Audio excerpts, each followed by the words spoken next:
I, 25F, have always had a complicated relationship with my mother. When I was growing up, she constantly talked about how she sacrificed everything for her kids after my father abandoned us. She divorced my father when I was 10 and my brother Alex, 23M, was 8.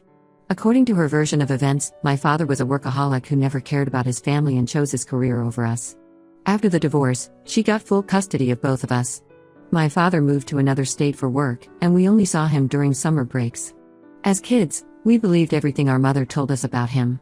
She would often remind us how he abandoned us and how she had to struggle alone to raise 2 kids while building her real estate business from scratch.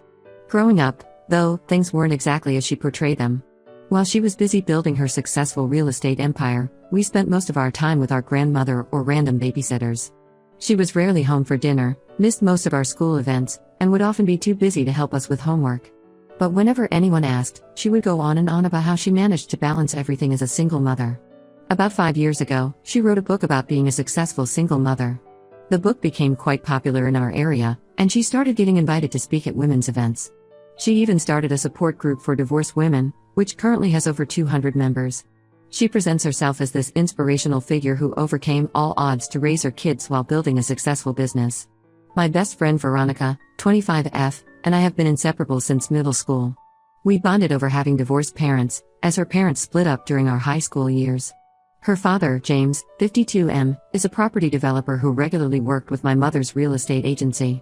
Over the years, he bought and sold numerous properties through her, so they had a professional relationship. Veronica took her parents' divorce pretty hard, especially since it came out of nowhere. Her parents had seemed happy, and there were no obvious signs of trouble. Her mom was blindsided by the divorce request, and the whole thing got pretty messy.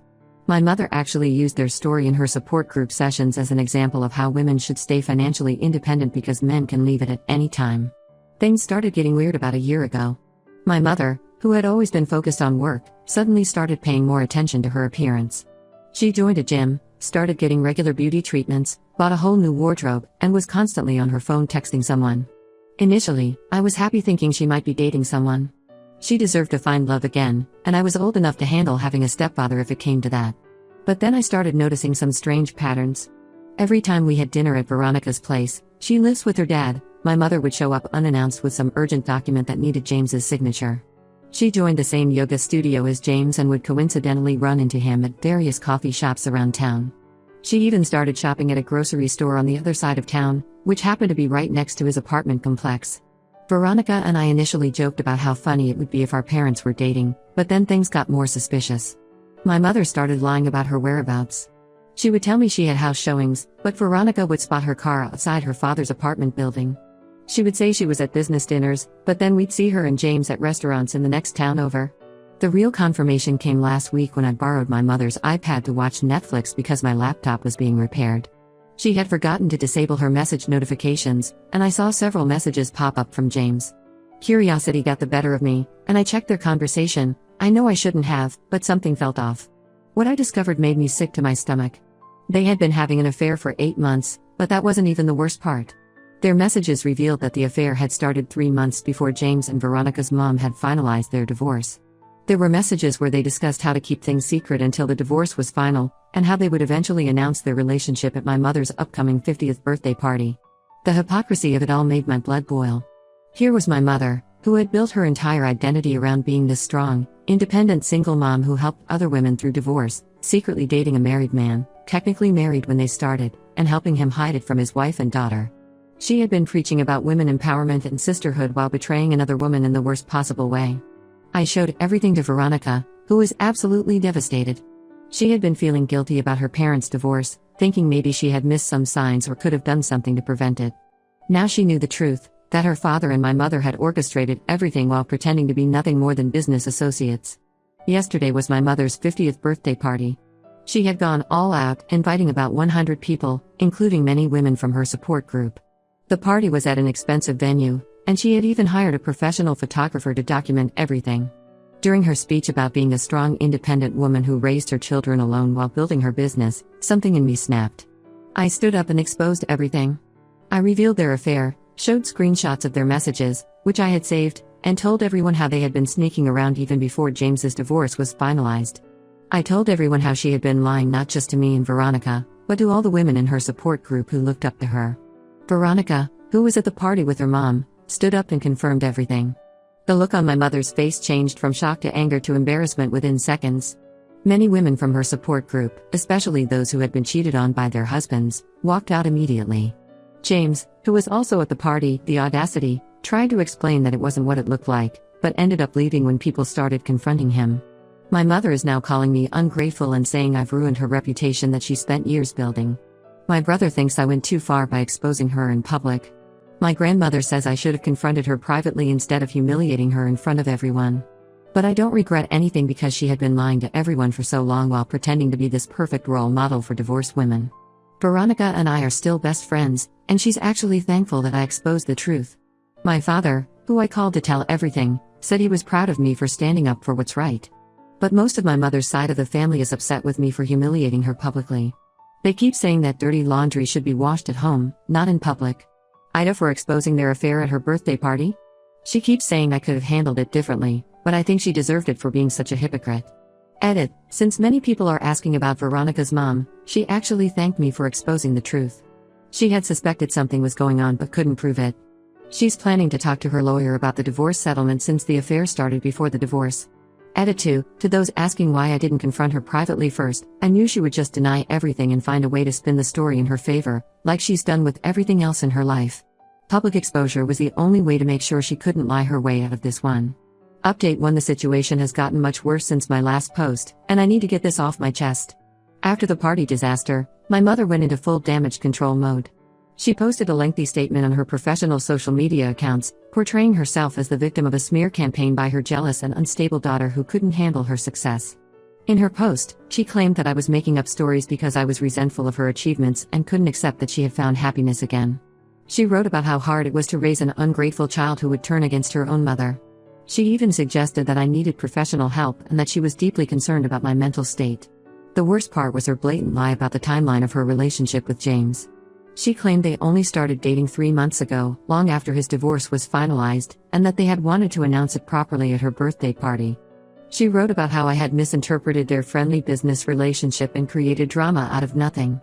What she didn't know was that I had saved everything, all their messages, emails, and even pictures I found on her iPad. So I made another post, showing the actual timeline with dates and screenshots. I revealed how they had been meeting secretly in hotels while he was still married, how they had planned elaborate cover stories for their meetings, and how they had discussed keeping everything hidden until his divorce was final. This evidence caused an even bigger explosion because James had apparently lied under oath during his divorce proceedings. He had specifically stated that he wasn't involved with anyone else when he filed for divorce. Veronica's mom immediately contacted her lawyer, and now James is facing serious legal consequences for perjury. The drama got even worse when several women from my mother's support group started coming forward with their own stories. Apparently, my mother had a pattern of defending men who cheated on their wives during group sessions. She would often say things like there are two sides to every story and sometimes marriages end because women don't understand men's needs. Some women had left the group because of her suspicious attitude towards cheating husbands, but they hadn't connected the dots until now. My brother Alex, who initially thought I went too far at the party, discovered something that changed his mind completely. He found out that my mother had been dipping into his college fund to buy expensive gifts for James. She had told Alex that she had invested his tuition money in a promising new property development, but that was just another lie. She had spent nearly $45,000 on luxury watches, designer clothes, and weekend getaways with James. When Alex confronted her about the money, she tried to justify it by saying she would pay it back with interest once their relationship went public and they combined their assets. She actually expected him to be happy about having James as a stepfather. Alex was so disgusted that he packed his bags and moved in with me. He's working extra shifts at his part-time job now to make up for the lost tuition money.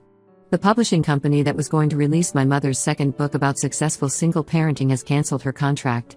They sent her a formal letter stating that her actions violated their morality clause. When she received this news, she completely lost it. She showed up at my workplace, screaming about how I had destroyed her life's work. She caused such a scene that my boss had to call security to remove her. She was yelling about how ungrateful we were and how we would regret turning against her. Security had to escort her out while she was still screaming threats about ruining my career like I had ruined hers. My boss was surprisingly understanding about the whole thing, but it was still mortifying. The impact has spread to James's professional life too. His business partners are distancing themselves from him because they discovered he had been giving my mother exclusive rights to sell all their properties at higher commission rates than usual. There's now an internal investigation at his company about possible kickbacks and unethical business practices. But the most shocking revelation came when I was going through old family documents. I found emails from the time of my parents' divorce that completely contradicted my mother's story about my father abandoning us. She had actually threatened to ruin his career by making false accusations at his workplace if he didn't agree to give her full custody and move away.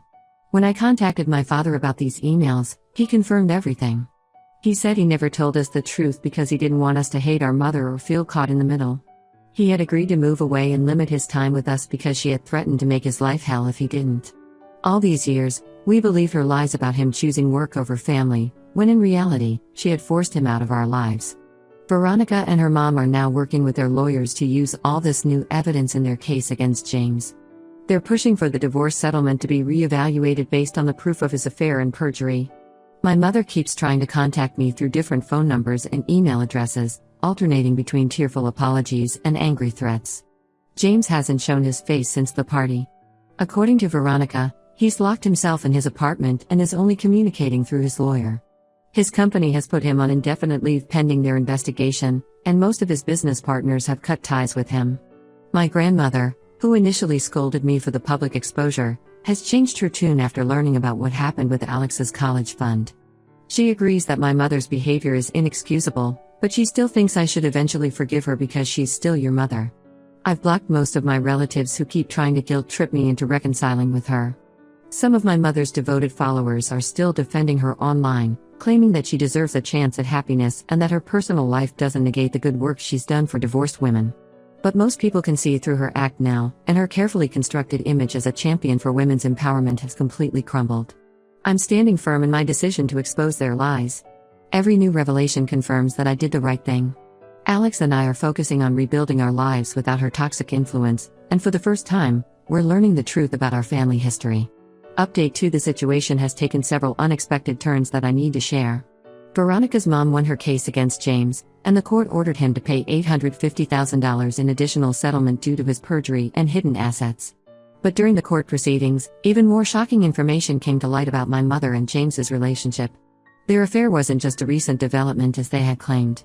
They had actually met at a real estate convention in Vegas 5 years ago, when James was still happily married, and had been having an on and off affair since then. James had deliberately chosen my mother as his real estate agent for all his company's properties to maintain regular contact without raising suspicion. The court discovered emails dating back 4 years where they discussed their long-term plan. My mother had been actively encouraging James to divorce his wife, sending him articles about how men deserve happiness and shouldn't stay in unhappy marriages. She had even helped him document every minor argument he had with his wife over the years. What made me sick to my stomach was finding out that my mother had secretly recorded conversations where James complained about his marriage. She would intentionally bring up topics that would make him vent about his wife, record these conversations without his knowledge, and then play them back to him months later to convince him that his marriage was toxic. She had basically manipulated him into believing his marriage was worse than it actually was. But that's not even the worst part. Through the legal discovery process, we found out that my mother had been using her support group to gather information about vulnerable divorced women and then targeting their ex-husbands through her real estate business. She had done this with at least 3 other couples before James. Her pattern was always the same. She would befriend newly divorced women through her support group, learn about their ex-husbands' financial situations, and then approach these men offering her real estate services. She would use the information she gathered from their ex-wives to present herself as the perfect understanding woman who gets what men go through. One of these men came forward and revealed how my mother had used information about his kids' college funds, shared by his ex-wife in the support group, to time her advances perfectly. She had approached him right when he was stressed about tuition payments, offering to help him invest in properties. He didn't fall for it, but now he understood what she had been trying to do. My brother and I have completely cut contact with her. He's still struggling to recover from losing his college fund, but our father has stepped in to help. He's helping Alex transfer to a college near him, and they're working on rebuilding their relationship. It's been healing for Alex to finally know the truth about our father. The publishing company isn't just canceling my mother's contract, they're suing her for breach of contract. Apparently, she had signed a morality clause that specifically mentioned maintaining the integrity of her brand as a women's advocate. They're demanding she return her advance plus damages for potential harm to their reputation. Veronica's mom has turned this horrible experience into something positive. She started her own support group for women who have been affected by similar situations, not just those who were cheated on, but also those who discovered their trusted confidants had betrayed them. Many women from my mother's former group have joined her, and they're planning to write a book about their experiences of betrayal and recovery. The investigation at James's company revealed that he and my mother had been running a scheme where she would get inflated commissions for property sales, and they would split the extra money. This had been going on for years, hidden through a complex system of separate bank accounts and fake consultancy fees. His business partners are now suing him for fraud. My mother's real estate license is under review by the state board. They're investigating multiple complaints about her unethical business practices, including using confidential information from her support group for business gains. Several women have filed formal complaints stating she violated their privacy by using their personal information for commercial purposes. I found an old journal of my mother's while helping Alex move his remaining stuff out of her house. It contained detailed notes about potential targets, wealthy or successful men who were in troubled marriages. She had actually been planning and executing these manipulations for years while presenting herself as a champion for women's rights. The most ironic thing is that she's still trying to play the victim. She gave an interview to a local blog claiming that she was just helping unhappy men find the courage to leave toxic marriages, and that the real victims are men who feel trapped in unhappy relationships. Needless to say, this didn't help her case with the women from her support group. Veronica and I are both in therapy now, trying to process all these betrayals. Her mom has become a real support for both of us, showing us what genuine maternal care looks like. It's been hard realizing that my mother is not just a cheater, but a calculating manipulator who has been playing this game for years. Update 3: I wasn't planning to write another update, but something happened last week that I need to share. My mother reached out again, but this time through a different approach.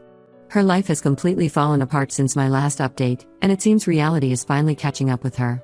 She lost her real estate license after the state board found her guilty of multiple ethical violations. They discovered she had been using confidential information from her support group to target vulnerable clients, which violated both real estate regulations and privacy laws. The board revoked her license for 5 years and fined her $100,000. Most of her clients have abandoned her. The women from her support group spread the word in our community about her manipulative behavior, and now no one wants to work with her. She's tried to rebrand herself as a relationship coach on social media, but people keep sharing my posts exposing her lies in the comments of her new business pages. James moved to Arizona after his company's investigation uncovered years of financial irregularities in his dealings with my mother. They found evidence that he had been inflating property values and commission rates to generate extra money, which he and my mother split between them. He's facing multiple lawsuits from his former business partners and might even face criminal charges for fraud. Last week, my mother showed up at my apartment with my grandmother. She looked different, worn out and older somehow. She said she wanted to apologize to me and Alex, claiming she's changed and realizes her mistakes. She brought photo albums from our childhood and tried to remind us of better times. But when we refused to meet with her, her facade cracked quickly. She started crying about how we've ruined her life, saying she would have to sell her house because she can't afford the mortgage anymore. She blamed me for destroying her reputation, Alex for not understanding that she borrowed his college fund with good intentions, and our father for turning us against her. The final straw was when she accused Veronica and her mom of overreacting to a simple affair and suggested that they were just bitter about James choosing her.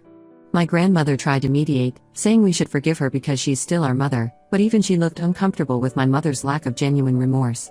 I'm doing much better now. Veronica and I have gotten closer through all this, and her mom has become like a real mother figure to both of us. She's shown us what genuine maternal love looks like, supporting us without manipulation or guilt trips. Her support group is thriving, and she's helping other women recognize and avoid manipulative people like my mother. My father visits regularly now, and we're slowly rebuilding our relationship. He's been helping Alex adjust to his new college, and they've developed a strong bond. Alex is doing really well in his new environment, away from our mother's toxic influence. He's even made the dean's list this semester. The legal troubles for my mother keep piling up. Several women from her former support group are pressing charges for fraud and misuse of personal information. They discovered she had kept detailed files on their finances, relationships, and personal struggles, which she used for her own gain. Their lawyers say she could face serious legal consequences for privacy violations. My mother's trying hard to play the victim on social media, posting about forgiveness and how children can be manipulated to hate their own mother. But nobody's buying her act anymore. Most people have blocked her or unfollowed her accounts. Her attempts to start a new support group in a nearby town failed when someone shared the news articles about her past behavior. I've maintained my no contact stance, and it's honestly been the best decision for my mental health. Some relatives still try to guilt trip me about abandoning my mother when she's down, but I've learned to ignore them. Sometimes cutting toxic people out of your life is the only way to move forward, even if they're family. The whole experience has taught me that sometimes the people who preach the loudest about morality and helping others are the ones you need to watch out for. My mother spent years building an image as a champion for women while secretly betraying and manipulating those same women. I don't regret exposing her lies, even if some people think I went too far. Sometimes public humiliation is the only way to stop manipulative people from hurting others.